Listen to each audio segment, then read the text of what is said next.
All right, good afternoon, everyone. Thank you for having us. Sam and I ventured over from the neighboring state of Minnesota. So again, thanks for having us. And my name is Stephanie Boyum. For those of you who don't know me, I think I did meet a few of you. Sam and I were actually at WLA this year in Green Bay. We had a blast. So you guys put on a great conference. And I am a GIS principal for St. Louis County Public Works Department. And then I'll go ahead and let Sam introduce himself as well. Not that different. My name is Giebner. I'm also a GIS principal in the Public Works Department. All right, and today we are going to be talking about down with dust, tracking calcium chloride application using GIS. So my question for our audience today, and even those folks online, I can't see for those folks online who raise their hands, but just in the room here, is there anyone here that is involved in the Public Works Department of any sort within your organization? No. Okay. Does anyone deal with calcium chloride in this room? Oh, we have a couple. Okay, so we do have some folks who know what calcium chloride is. So we are going to be going over what calcium chloride is, why we use it, why we apply it on our dirt roads in the county, and then also how we are using GIS to track the application and why we're using GIS to track the application as well. Let's see. Little arrow to go here. There we go. All right. Well, we already did our introductions, typical public works headshots in front of a dump truck. You can't get much better than that. So we're going to go over just an overview of what we're going to be talking about here today. That's our little mascot, Hank. I don't know if you guys have ever seen him before, but he's on all of our social media announcements. He kind of follows us around everywhere. So our overview here. So we're going to be talking about the purpose again of why the Public Works Department uses calcium chloride and applies it to our gravel roads. And then we'll be going over the workflow of the GIS application that we're using to track those applications. And we actually have two versions that we developed. So we're going to go over version 1.0 and also 2.0 and the pain points that we received from 1.0 that led us to creating the version of 2.0. And then Sam will actually be going into the weeds a little bit about about version 2.0 as well. We'll do a little show and tell, show you guys kind of the applications that came out of this, and then we'll leave it open for questions at the end. So dust, what is the big deal and why do we want down with dust? So dust on gravel roads decreases visibility for folks. It's also environmental damage. It does pollute and hold those pollutants as well. It causes property damage. It takes the paint off cars. It's also involved with chemical contamination and also poses health risks as well, such as like those who elderly or have any sort of respiratory illnesses, asthma. It can pose health risk for those people and vulnerable populations as well. And so the benefits of doing dust control and road stabilization, it does reduce the dust in the air.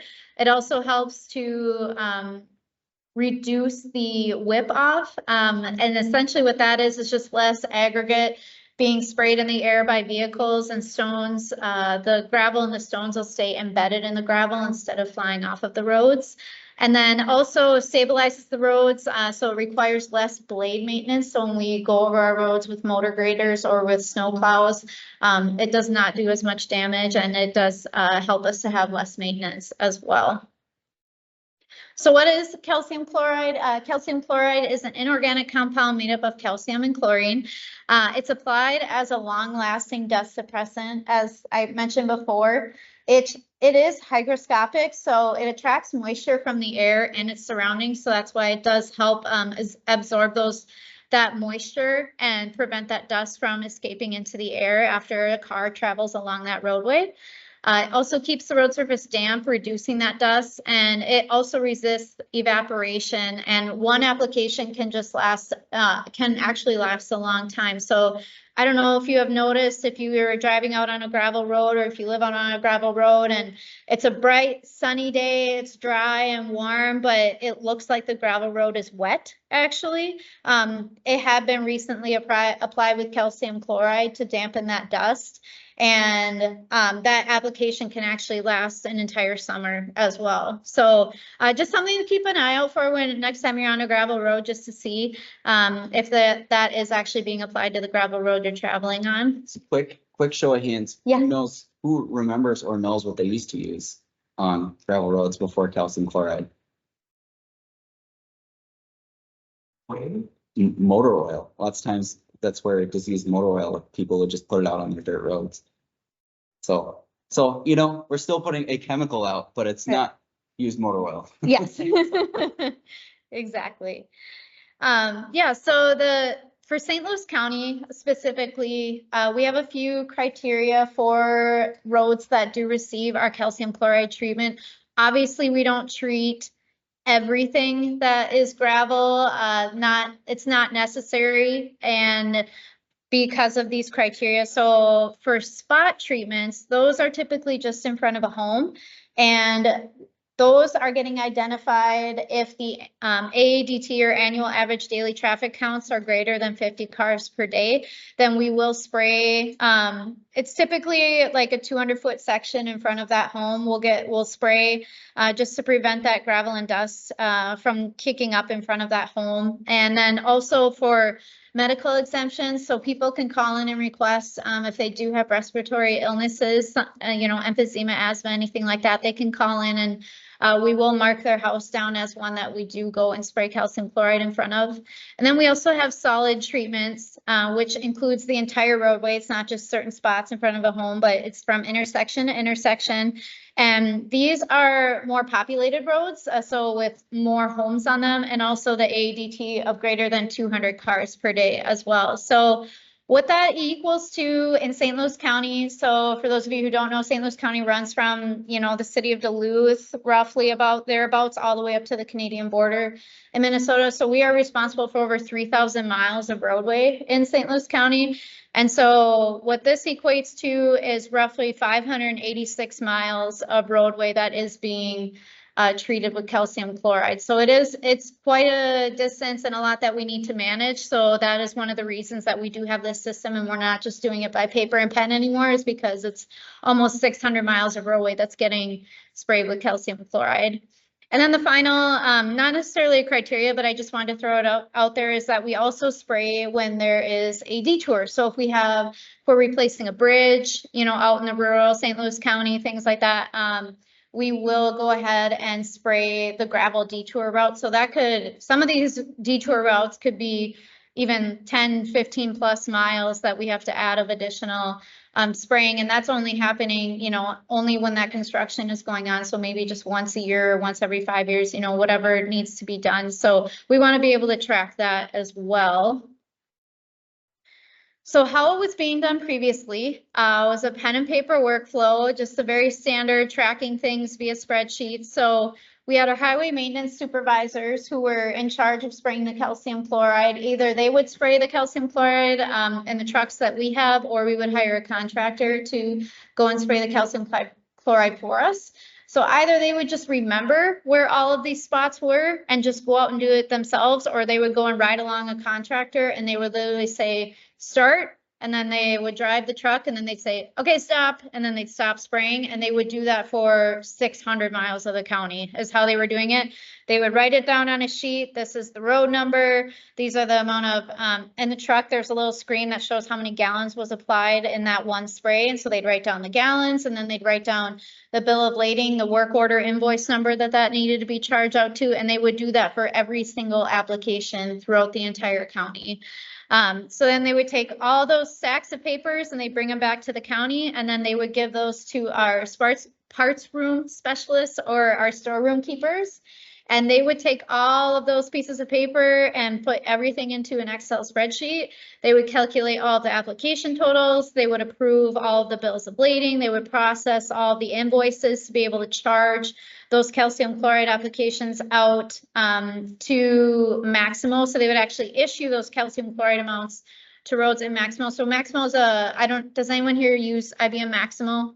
Know what that is? So it's a cost accounting software. It's a product by IBM. So we use it to manage all of our finances for all of our roadways. So charging everything out, anytime we purchase a culvert, that the amount for that culvert gets charged to that specific segment of roadway that it's on, so we can keep cost accounting for every section of roadway that we have in St. Louis County. And so this goes along with that of, okay, how much is being applied to this section of roadway and how much does it cost? So that's why the ultimate end goal is to be able to issue out these amounts in Maximo and be able to keep track of those costs as well. Steph, how Yeah. many highway maintenance supervisors do we have? Like 7? We have 17 highway maintenance supervisors. So we have 4 maintenance districts across St. Louis County. And then that equates to 17 patrol areas within that as well. So then we have 17 individuals who are responsible for their own patrol area and making sure that everything stays in tip-top shape within their specific patrol area. Turns into a lot of different pieces of paper from a lot of different people. So Right. that's kind of where I was going. Yeah, oh, absolutely. And I mean, not everybody does things the same either. So if they're gonna write down, you know, that the county road is 689, but somebody's gonna write it down as Harristown Road. I mean, you know, that's not helpful. If there wasn't a consistent process across the board. And, you know, if somebody left and someone new came on, again, all of those road segments were just stored in somebody's brain. They weren't written down anywhere. They weren't. So they actually had to go out and find those segments, and they had to go and then print out a huge map and highlight all the segments on there. And it just, a lot of time and effort went into this old process. And so with these pen and paper workflow pain points, which we just kind of alluded to, with identifying those treatment areas, again, it was difficult to transfer knowledge if somebody left. You know, trying to figure out how to pass along that information to somebody else became difficult. Also, it was informally tracked, so there was notes, there was paper maps, there was memory. It was all across the board. We had files.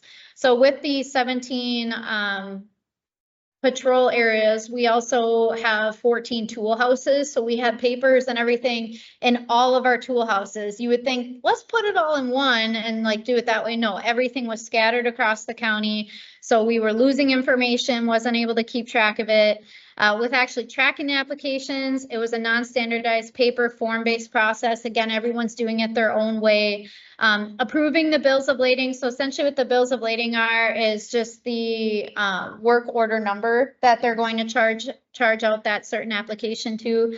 So approving those bills of lading, it was manual and time intensive with the data aggregation and comparison process, making sure what is on paper and what comes through to be able to charge out to Maximo, making sure that all of those numbers matched. And a lot of the times they didn't. So there were the communication challenges of when resolving that discrepancies where a parts room specialist was calling a highway maintenance supervisor. Hey, on County Road 89, I got 300 gallons. You have on here 250. What happened? And obviously that could have happened weeks ago. So they're not going to remember, you know, did you actually put 250 or 300? And that can really affect the cost that is going into that because we get charged by the gallon. So there's a lot of challenges with that, also processing the invoices, and then also actually issuing those amounts to Roads and Maximo. It was just very manual and time consuming as far as doing the data entry process. It took months. This was like as soon as spring started all the way up until the snow fell is how long this process was. So when I first came on to Public Works, it was in 2018, but I actually wasn't approached about this until 2021 when the Deputy Public Works Director came to me and basically explained to me all these pain points and just said, can we improve this process? Can we use GIS? So then again, we just asked the question, how can GIS help? Can we somehow track all of this and make this process better for folks? And so Sam was not on my team at the time, so it was just me at the time. And I essentially worked with a couple of folks within our public works department, our parts room specialists, some of the engineering technicians we had, our highway maintenance supervisors. And we came up with version 1.0 for this calcium chloride tracking application. And the goals really were to just transition the workflow away from pen and paper where possible, build a visual database of treatment areas so that each year you could come back to the same treatment areas. If somebody left, it wasn't a big deal. Somebody could come up and just pick up that iPad and see, okay, this is where they did it last year. This is where I need to do it this year. Also increase efficiency, reducing the data entry time, and then also allow for treatment progress tracking. So one of the requests was that our deputy public works director could sit at his office, see a map and see, okay, what's been sprayed, what hasn't. If an event is coming up or if there's a detour route that didn't get sprayed, it's clearly on the map there. They're going to be able to see it, and then they'll be able to call someone to get them to go out there in the field and get it done, rather than taking the time to, especially with St. Louis County, with how big our county is, it can take 3 hours to drive up to the border if you need to go check something. So that's a lot of windshield time that we're saving as well. So version 1.0 workflow, very similar to the paper and pen workflow. We're identifying the calcium chloride treatment areas, but now we're not doing it from memory. We're actually identifying those areas in GIS. So what we did is we printed off all of the patrol area maps and sent it to all the highway maintenance supervisors. And we said, highlight every single area that you're treating, whether it's a spot treatment or a grip treatment. A grip treatment is a segment treatment. And so then we brought those into GIS. I also built an app, just an online app where they could draw those segments on there, but only 2 of the 17 actually drew in there. They just wanted to do the highlighting part. So then we ended up bringing all that in the GIS and then tracking those applications. We actually built, at that time it was in Collector. They were able to go and tap on those segments that were out there. And once they applied, they were able to enter in the quantities, enter in the bill of lading numbers. We were able to keep all that tracked on the back end in GIS. And they could also, I also had that same web app that if they chose to, they could actually enter all that information just from their desk too. They didn't have to do it from out in the field. If they wanted to write it on paper out in the field, just to jot notes out there, and then they could enter in when they enter it once they got back in the office, they could do so. So one of the steps we took out was calculating those application stats. And so we were able to remove that process and have everything, like have field calculations going on in the background, being able to summarize all of those things. But we still had the parts room specialists approving the bills of lading in there. And so they actually had their own app then that they were going in and reviewing what had been entered in by the highway maintenance supervisors. And then we just had a status field, and they were able to change it from either needs review if the totals didn't match, or they would say approved. And as soon as it was hit approved, every night we had a nightly script that would run and send it to Maximo if it was approved. And so it would get assigned. And then so they were able to quickly process those invoices. And then there was that automatic issue of the road amount, or of the calcium chloride amounts to roads and Maximo. So we removed that manual process of that manual data entry for the parts room specialists. And I just want to kind of give you a high level overview of what this kind of looked like out in the field. And so you can see we're in between 2 paved roadways right now, is what's showing on this graphic. And that we've got our nice little truck that's driving out on our gravel road. And you can see that the red line is showing where the calcium chloride is actually being applied. So you can see on the left side there, we've just got an example of like 2 spot treatments, and then just as an example of like a more solid treatment on the right-hand side. But what they were doing is they could either manually draw these either in Collector, or they could do it in Web App Builder. They could draw these lines, or they could actually be out in the field and they could stream through Collector. So they would hit start as soon as they start the truck spraying, and then they would hit stop and it would draw the feature in Collector, and then they would enter the gallons, the bills of lading, everything like that. But as you can see, they were doing that for every single segment. So think of every single spot treatment. I mean, we're talking hundreds of times that they had to do a start, a stop, things like that. It ended up working when we were doing it, but now looking back, which is why we came out with version 2.0, is to kind of streamline that process a little bit. But I just wanted to let you guys know kind of where we started and how we got to where we are today. And so one of the pain points of that workflow for 1.0 was just the inconsistency with the segments. So some of them would have, they would say start and stop here, but they actually missed like the stopping point. And so they actually went too far, they went too short. We were kind of missing some of those things. The lines that were drawn did not line up with the road center lines, because as you can think about it, when they're driving out in the field, it's going to follow the GPS, and it can actually, you can go out in the field, it depends. And we have horrible signal in St. Louis County, so some of our lines were all over the place. So then we had to manually come back and clean up all of those lines and snap them all to the road center lines. Again, frequent stops for our truck drivers. They were getting frustrated of how frequently they had to stop and do all that information. So a lot of them just wrote notes in the field and then did it when they got back to the office. And tracking, it was just not very user friendly. There were data inaccuracies. So what we learned was, you know, they were approving everything ahead of time and then it was all getting issued automatically. And then at the end of the season, you know, we weren't checking it. We didn't have anything checking it during the season.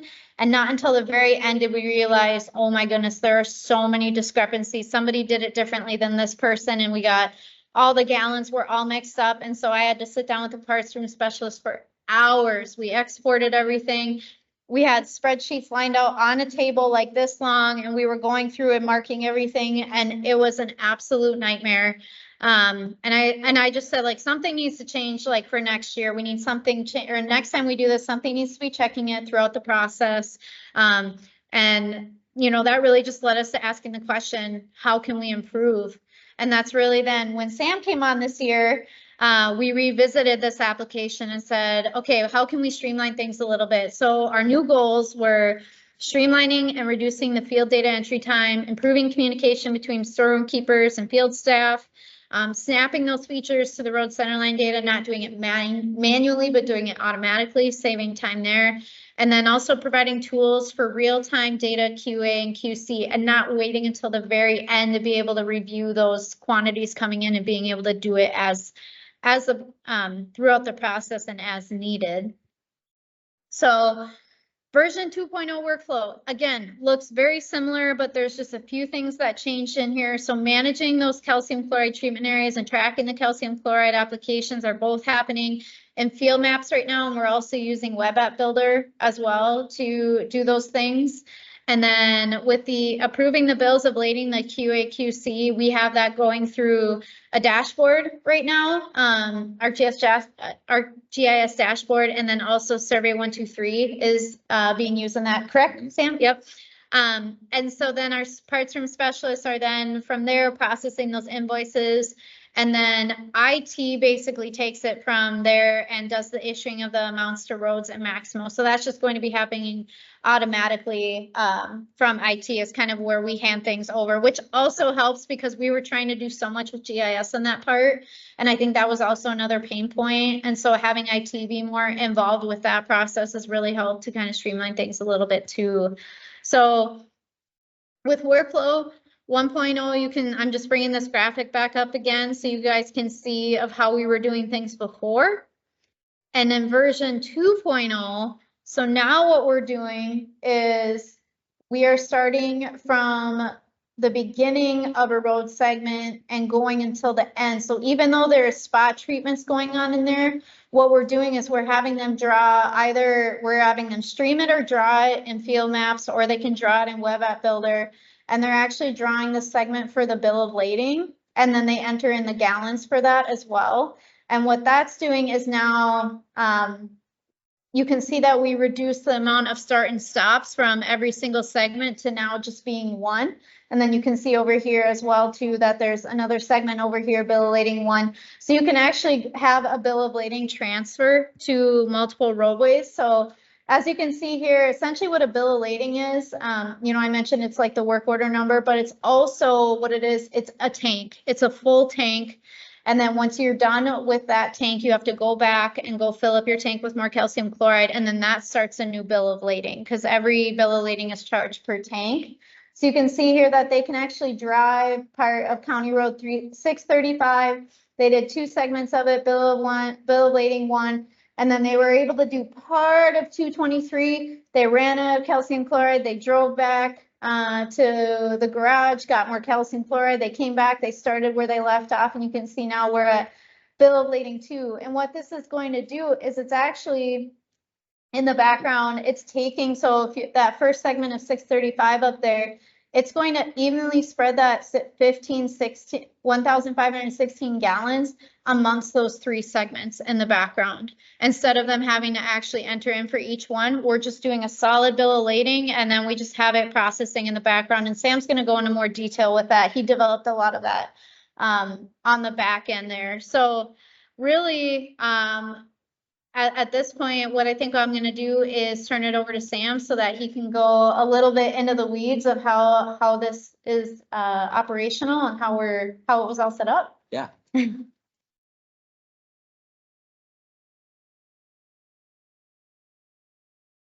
All right, thanks, Steph. Yeah, I'll go back to this graphic just for a second. And so as mentioned before, the data entry process was, it was manual. The field staff would have to do some math on their own and say, we did 1,500 gallons here, so there's, let's say 500 of it went to the furthest piece to the right, and another 500 went to the middle piece, and 1,000 gallons went to the last piece. And sometimes, 500 plus 500 plus 500 plus 500 doesn't add up to 1,500 like it's supposed to, right? That was kind of the crux of the issue, is the original data entry process, like this, we calculated the total at the end based on the numbers they put in, like it summed them. Whereas now we're just saying they know that they put down this many gallons on this road segment. And then, so we're not coming up with a new total. We're just distributing that total that they applied to the different segments that may have been on that road. And so the example I've been giving to people is, everyone's familiar with the champagne, is the correct term champagne pyramid, where you've tower, where you've got your champagne glasses stacked up, and you pour champagne over it. That's essentially kind of what we're doing here is, the champagne bottle is the bill of lading segment. And then the champagne glasses would be the different treatment areas. But one kind of where that analogy doesn't quite work is, imagine that some of these glasses are wine glasses and some of them are pint glasses and some of them are, we're in Wisconsin, so we have to use some sort of reference like that. But so if some segments are longer, they get a bigger proportion of that 1,500 gallons, if that makes sense. But so it's being distributed based on how long each of the treatment segments are. So that's the difference there. And all right, into the weeds. So apologies if this image is a little frightening to anyone. I'd forgotten we did that and it scared me when I looked at it this morning. So yeah, it's bigger than life size now. So what are we using to do this? So I love Python. I am kind of a Python guy, but in addition to Python, we're using dashboards, field maps, web app builder, and survey123. So basically it's a Esri potpourri. Kool-Aid concoction. Yeah, a lot of Esri Kool-Aid involved here for sure. And so what this graphic here shows is we kind of ended up making we'll call it a suite of tools available to the different folks involved in this workflow. So we've got the two apps kind of highlighted in this red box here. They both do the same thing. One's a web map and field maps, and then the other one is a web app builder version. It's all the same data. It's, some people like doing this actual work out in the field, and some people take really good notes and would prefer to do it when they get back at their desk, and we're actually encouraging them to do pen and paper in addition, because, the battery doesn't run out on your 8.5 by 11 very often, and things like that, just as a redundancy. Crazy things happen. People drive it over their iPads. I've seen it happen a couple times. So we've got kind of those two data editor apps. Also, kind of a tangent here, but if you are making things for other people, put some time into what you name these things, because I did not do a very good job. I made it very confusing. So where I said calcium chloride field editor and then calcium chloride data editor basically sounds like the same thing. Like you could have do better than that, but that's kind of, maybe if there's a 3.0, we'll fix that. So we've got these two editors, and then they have the highway maintenance supervisors also have a approval status viewer, which is very similar to the parts room specialist approval status editor. One, spoiler alert, is just a read only. So we'll look at that here in a moment. But all right, so again, looking at our workflow here, the first two chunks of the workflow, the managing treatment areas and the tracking of calcium chloride applications, it's all going to be done kind of in one step via the Field Maps app or that web app builder app that we'll look at here. And so again, just a little bit redundant, but again, why are we tracking these treatment areas? And we're ensuring that calcium chloride is being applied where we need it. It's going to help, aid in environmental monitoring and compliance. And then it helps estimate how much calcium chloride we need countywide. Because as Steph mentioned, we have, close to 600 miles of it. And if we pay per gallon, that any fluctuation in that is real dollars and cents at the end of the day. And so how are we going to manage the treatment areas? And that's, again, creating and editing treatment area features, whether they're spot or full grip.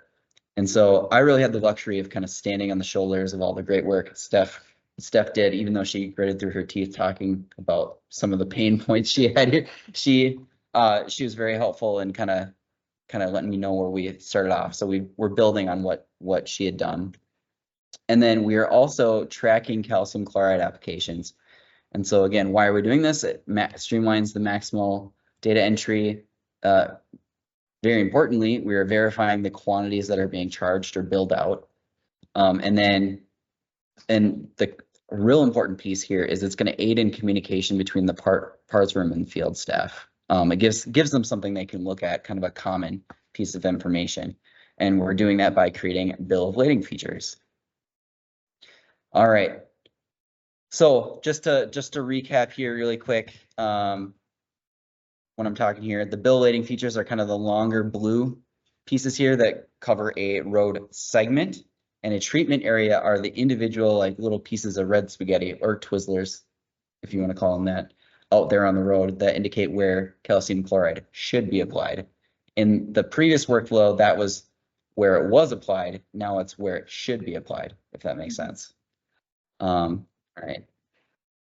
right, so let's take a look at some of our field data editors. I unfortunately, I'm not going to pull up the iPad or the Field Maps app, but it's the same data as we'll see here in the web editor here. And I'll drag it over here in a second.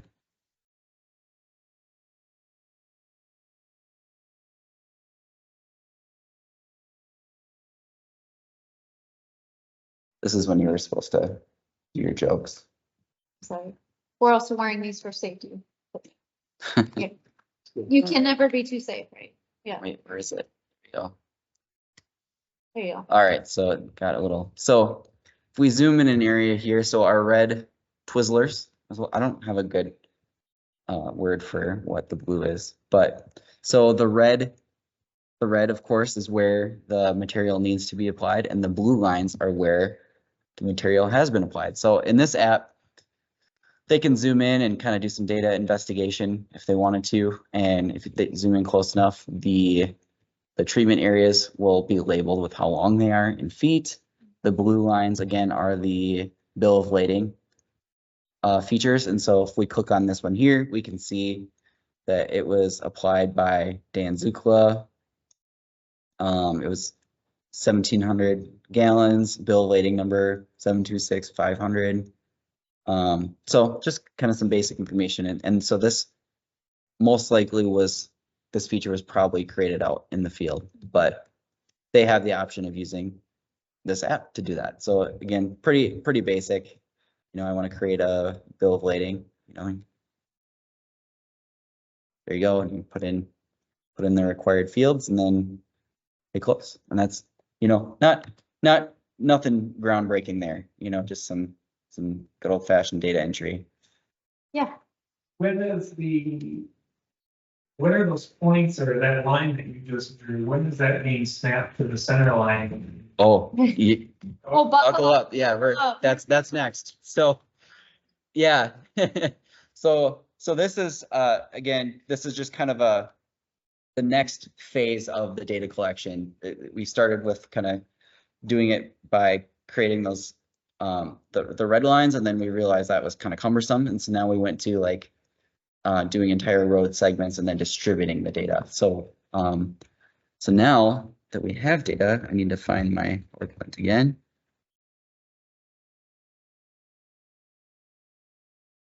All right, we're back in business. All right. And what slide are we on?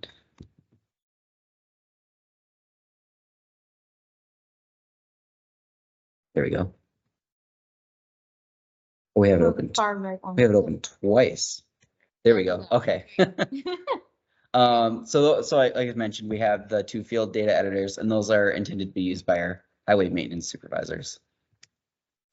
All right, here we go. So we've got data, right? That seems to be working pretty well. We tried our best to emulate the paper process they were using anyways, but we've sneakily introduced, data validation, right? You have to have a bill of lading number in there. It can't be more than 6 characters long, because it's never going to be more than 6 characters long. They have to put a date that the material was applied. They have to put the number of gallons in there, right? Whereas before, who knows, right? So we've got data, but now we need to summarize this data. So the end goal here for our summary is we need to calculate the gallons of calcium chloride applied per bill of lading per road, right? Does that make sense? So gallons per bill of lading per road.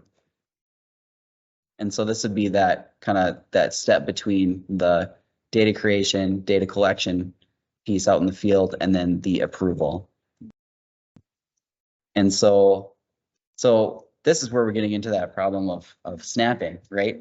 So as they're creating these, nice pieces of spaghetti out there in the real world, we need to know which road they're talking about. And while yes, we could have them type in, this is road 635 that I'm talking about. That's one more field that they have to fill out. That's also one, and we don't really have a good way of controlling whether that data is correct or not without looking at it.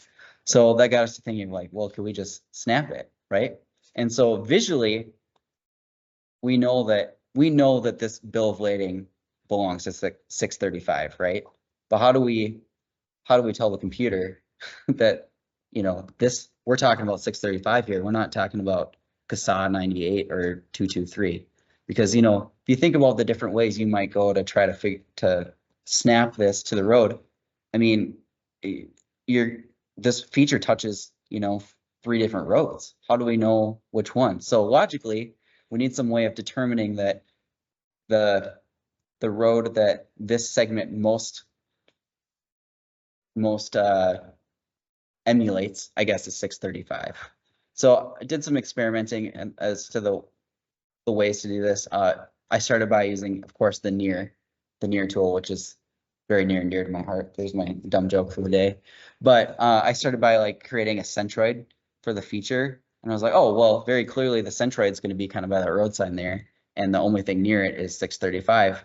Well, as luck would have it, oftentimes there happen to be intersections right by the center of features. So you end up with some weird stuff happening. So after a little experimenting, this is where our friend Python came in.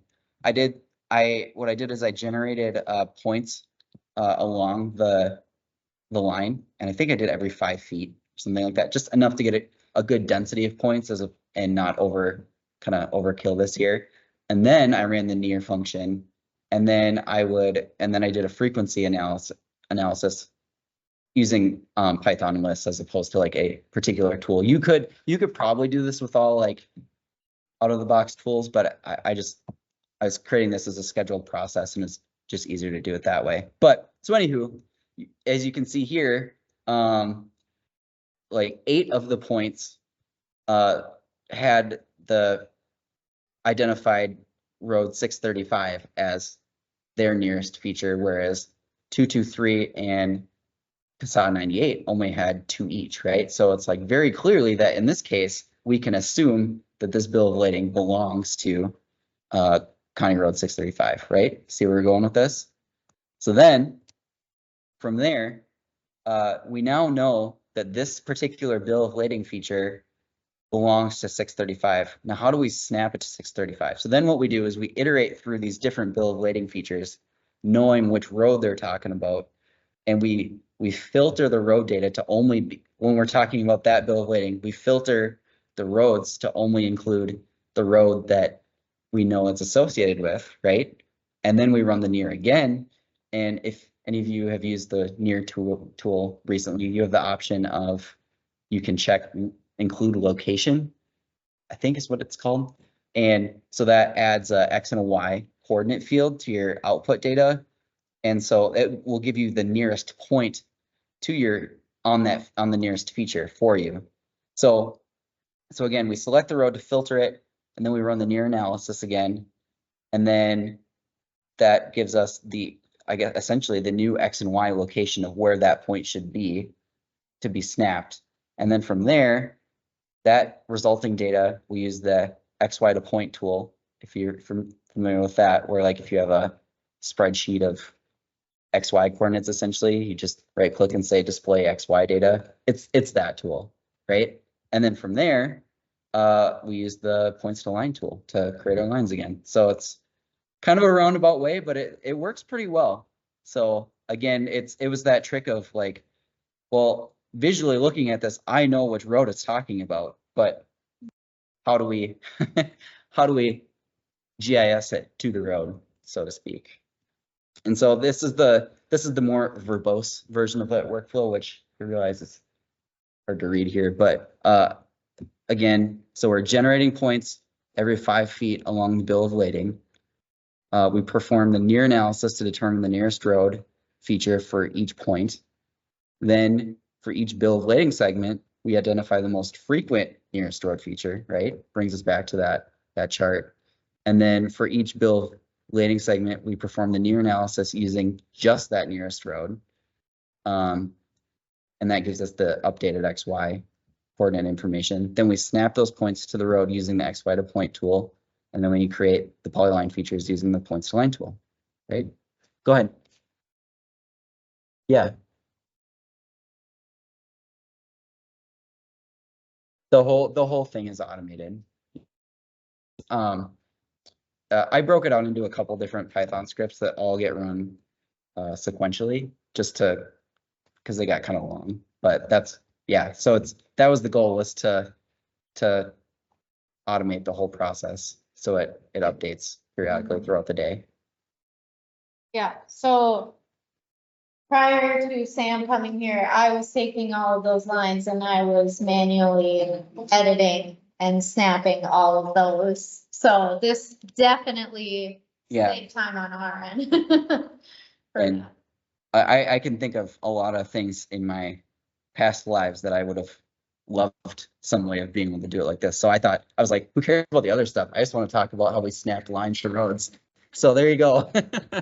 But so yeah, I mean, you could do a very similar workflow with different types of things if in other applications if you needed to. But that was kind of, but when I developed the process, I did it all manually to just kind of proof of concept of it, and I could step through it and make sure it worked like I had expected and tweak it. And then once it was kind of performing consistently, then I was like, all right, time to write a script to do the same thing. So We actually didn't take a line and snap it to another line. You actually created a new line out of points. right. Yeah. I mean, it's a fun way of, you didn't actually move a line, you just created a new one. Right. Points. Right. Yeah. Yeah, we gotta think of a better term. Snap is very dramatic sounding. So that's, we'll use snap for now, but yeah, but you're exactly right. Yeah. Yeah. It's more of a teleport, I would say. Yeah. I know. Yeah. No, we create tornadoes with our roundabouts already. So that's, yeah. Yeah, that's where we launch our missiles from too. But, all right. So that's, that was the part I was most excited about. So thanks for bearing with me.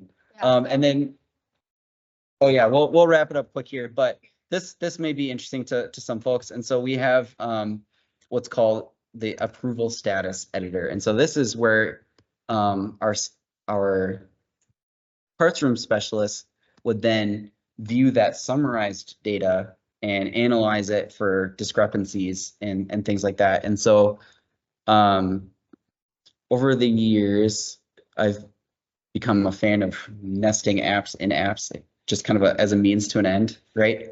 So this is a dashboard, and so all the different points represent different bills of lading per road segment features. I gotta think of a better thing to call that. But so anywho, they've got a variety of filters up here for helping them drill down into just what they're interested in. As it sits right now, it doesn't actually filter the points on the map, but it does filter the list, which kind of I'd like to change that aspect of it. But so let's pick on, you know, maintenance district 6, patrol area 3. And so this list here is filtered to just that area. And the total applied gallons widget updates, of course, to reflect what's in the list here. And then they can, if you select an item on the list, it will then zoom you in to see this is that snapped bill of lading feature that, look at that. Oh, that's nice. Toot my own horn here. But you can see this is that bill of lading feature they created. And in this case, it didn't go the whole length of that. They stopped right there. But yeah, so then I'll hit sign in here. But it'll bring up a survey 123 tied to that point, and they can, and this is their kind of their note taking, and they can change the status here. So if they were to change the status here, it would change the you know, the symbol on the map, and then of course the symbol in the side here in the list widget. And then of course we've got some information regarding the actual bill of lading chunk as well. So that's really it. And then there's a viewer version of this application which is identical, except for they do not have the ability to edit the data in here. They can just see the notes that the parts room specialists put in, and that's really crucial for, like, if Shar finds a problem, you know, he can, you know, Andy can pull up that particular feature that she was talking about and see the exact notes and whatnot, and then he can change it in the editor, and then the data will flow through and be updated here in the dashboard. So Yeah, so then really from here, once it's approved and it's green, then this is where I mentioned it gets handed over to IT, and everything that's green and approved gets issued directly to Maximo based off of the Maximo underlying Maximo road number for the particular road segment that bill of lading falls on. and yeah, and again, but the difference being we're kind of trying to get out in front of any sort of data discrepancies before they flow into our, it seemed like more of the data was getting pumped into Maximo, was it? Right, But it may have been wrong. right. And so they were trying to retroactively kind of untangle the twine, so to speak. Yeah, and so as you mentioned, the last part of the workflow there is that IT takes it. So, all right, questions? We've ran a little long here. Had some good questions and talk. So yeah. Let's see, it's multi-stage. With the Park Service, they started Esri and has upped our costs a lot, and all of a sudden, everyone that was in the field that was told, gee, digital is the way to go, get rid of all your paper, go to AGL or sit behind an MPS firewall called Portal. But then as we jacked up the prices for everything, right? Now we're getting told, cut everything, almost completely. So all of a sudden we're thrown into this, you know, after all the tablets and everything, and all the survey, you know, thousands of survey 123 forms have been created now, like, well, maybe we can't do that anymore. What I'm wondering about is, you know, the county, St. Louis County may not be, it's not the National Park Service. Are you guys running up against issues with Esri and costs? And second, you may not know that, and maybe you're comfortable in the Esri ecosystem, like you said, you're a big fan of building apps within apps, and you're solely reliant on Esri products, probably, right now, which most of us all are. Have you looked at any other open source solutions that could do something like this? And what's out there? Yeah. That is I'll give my piece, and if you have anything to add. That is a very good question. So our ELA has been, obviously it's been going up and things like that, but we use portal at St. Louis County, so it's all on premise. So we save some costs there, but we do have ArcGIS Online too for some reason, but it doesn't really get used for anything. So I would assume some cost savings in terms of we're storing all the data, right, for our services. Yeah, I guess, yeah, we haven't, our reaction to the changes in the ELA price for ArcGIS Online we've known they've been going up, so I guess they just get budgeted for because in the 8 years I've been at the county, like the web GIS has just exploded as we've seen, right? Just like it's become more integral in a lot of different business processes in different departments. So it's like, it's paying for itself, I would say, probably. So in that regard, that answers that. But regarding the open source question, it's kind of a philosophical piece, right? Of we like to pick on our IT department, but we need them, right? But they get grumpy if we use things that aren't in the Microsoft ecosystem, right? Or things that we have support that we're paying for, right? So if we suddenly are tooling around outside Esri and it doesn't work and people in the auditor's office are upset, IT is not going to be happy because they're like, well, it's open source. We just have to try to read the comments in there or something. So we're kind of, being a bigger county, we're more, I guess, I don't know if risk averse is the right word, but like we aren't as flexible in that regard, especially because we have so many GIS staff. And then also it kind of brings into question the, like, in general with GIS, just because you can do something, should you do something?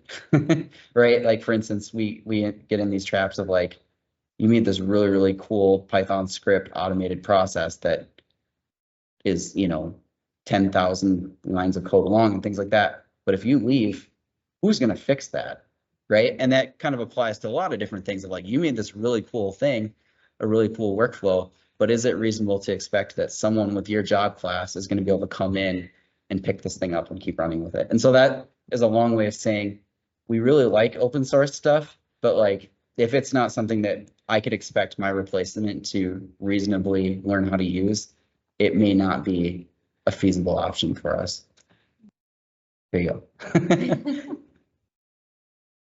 Thanks. Yeah, no problem.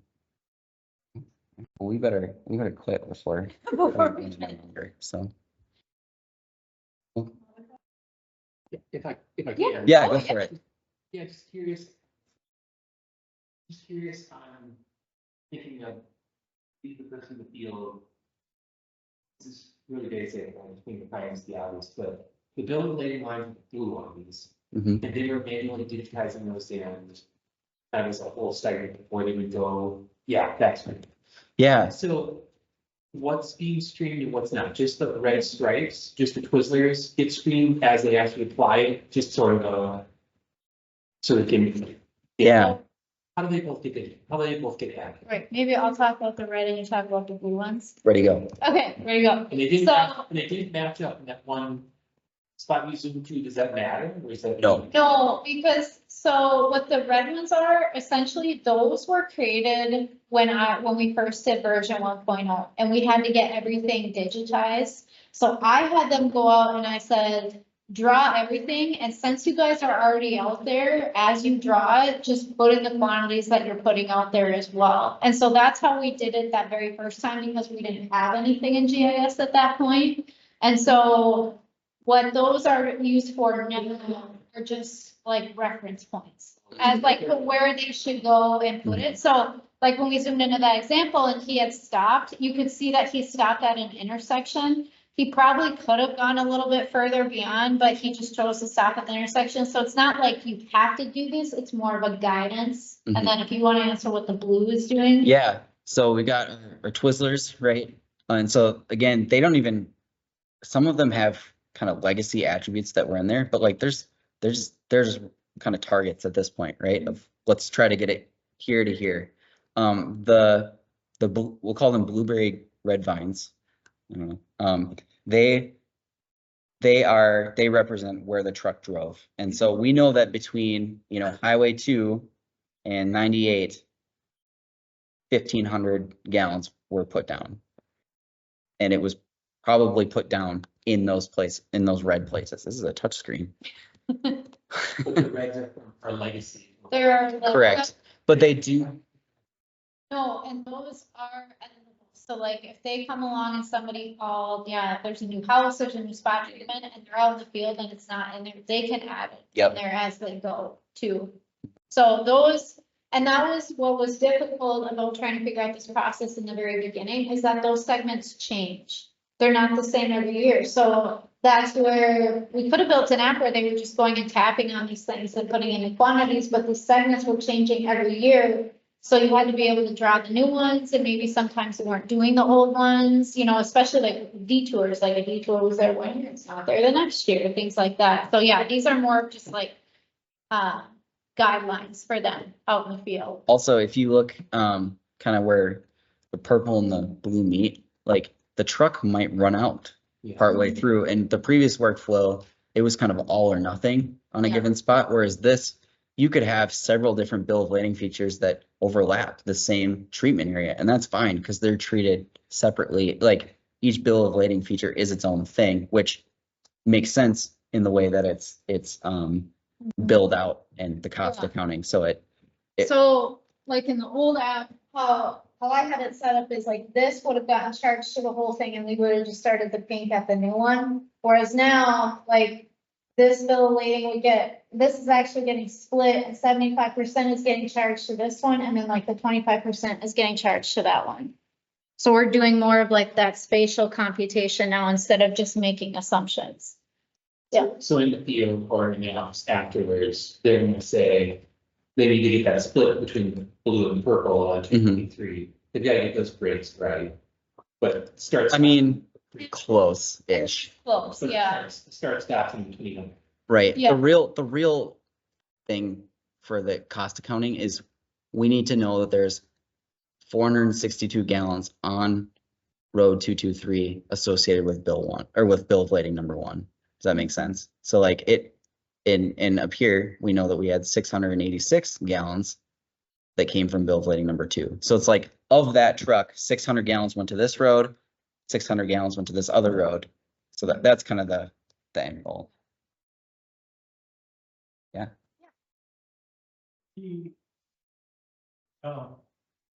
functionally in the field, say you're on 635 on the east side there, they, let's say they're gonna stream this when they're out in the field, they're gonna read that, the wonky lines. Are they hitting pause when they get to 98 and then hitting start again?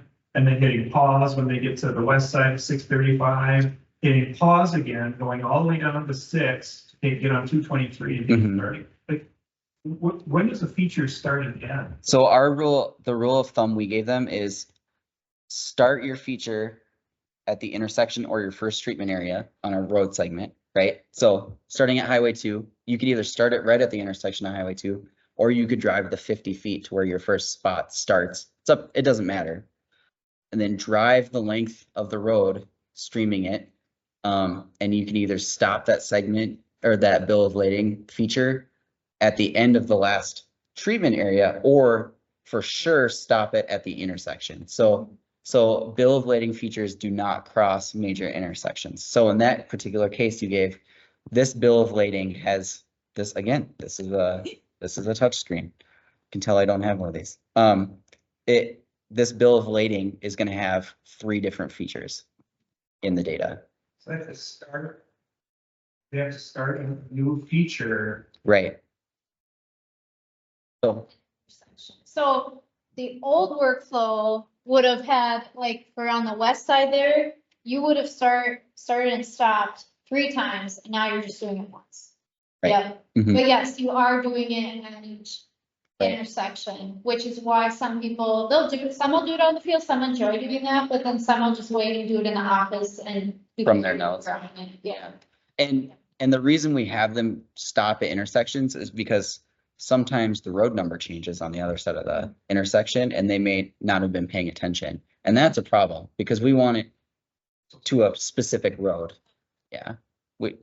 So again, the nature of this is we're, you know, the summary data is all downstream from this, so we can tweak things on the front end to fix issues if as needed.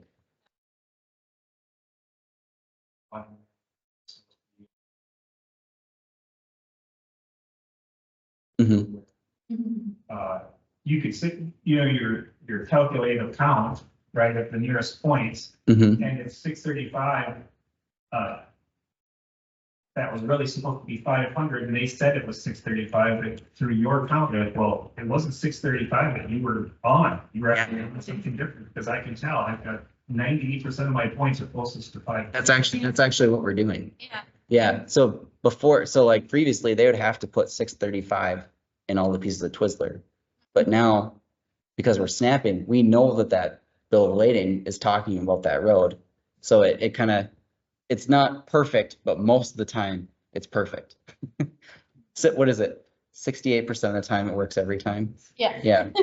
So, Yeah. yeah, that's one of the reasons we're doing it that way. Of just like, that was just a consistent problem we were having is people sneeze or just type in the wrong number. And I mean, I'll give these guys do a great job of using these iPads out in the field and things like that. But they're truck people. Like they know snowplows really well. And like doing their timesheet tends to be a problem for them because it's on a computer, you know? So it's anything that we can do to protect them from themselves, we try to, you know.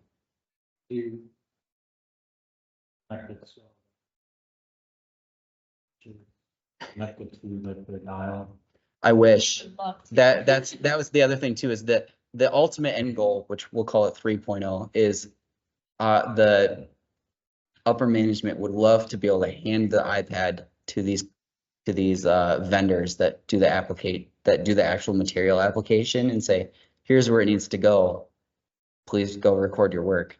But they're not, these companies are not eager to do that. You give them an iPad and trigger the turn. Right, Turn the applicator. right. Right. Bluetooth. Yeah, Bluetooth is sensors. Yeah, because that's what we've been talking about with doing, you know, tracking mowers, tracking sweepers, plows when they're up there down, you know, tracking all those sensors. Yeah, that would definitely be, 3.0 or even 4.0. There's some reluctance on the vendors aren't interested. Yeah. So, but yeah, so that's that. Yeah.